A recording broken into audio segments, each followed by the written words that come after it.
आणि म्हणून मी सर्वप्रथम या ठिकाणी MSRDCचं मनापासून अभिनंदन करतो की हा एक अतिशय आयकॉनिक प्रकल्प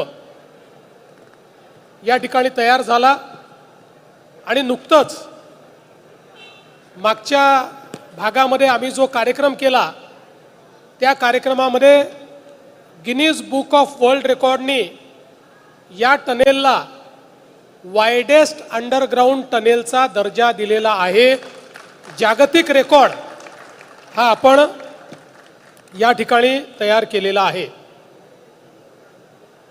खरं म्हणजे आता या मिसिंग लिंकमुळे जवळपास अंतर हे 6 किलोमीटरनी आणि वेळ 30 मिनिटांनी, मुंबई आणि पुण्यातला वेळ प्रवासाचा 30 मिनिटांनी कमी होणार आहे।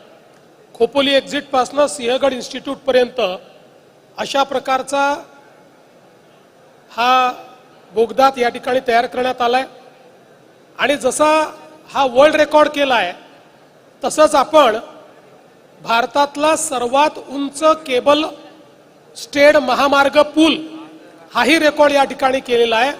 सगळ्यात उंच केबल स्टेड ब्रिज, आपण ज्या ब्रिजवरनं आलो त्याची उंची 182 मीटर आहे आणि दरीवर उभारलेला हा पूल म्हणजे एक अभियांत्रिकी चमत्कार आहे।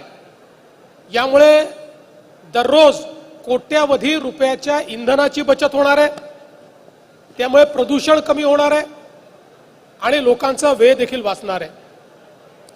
पण या प्रकल्पाच्या संदर्भात काही गोष्टी या ठिकाणी सांगणं अत्यंत महत्त्वाचं आहे आणि विशेषतः गेल्या सरकारांमध्ये आणि या सरकारांमध्ये, महायुतीच्या सरकारांमध्ये काय फरक आहे हे मला आपल्याला सांगायचं आहे। हा जो काही मिसिंग लिंक किंवा आताचा कनेक्टिंग लिंक आहे याचा कॉन्सेप्ट हा 2010 साली तयार झाला आणि 2010 साली तो तयार झाल्यानंतर त्याचे काही अन्वेषण झाले, त्याचा एक रिपोर्ट तयार झाला आणि 2014 साली तत्कालीन सरकारने 13 कारणं दिले, 13 की हा का होऊ शकत नाही आणि फाईल क्लोज केली। या 13 कारणामध्ये एक कारण हे देखील होतं की लोणावळा तलावाच्या खालून हा चाललाय आणि म्हणून हा मिसिंग लिंक प्रोजेक्ट करता येत नाही आणि 13 कारणं देऊन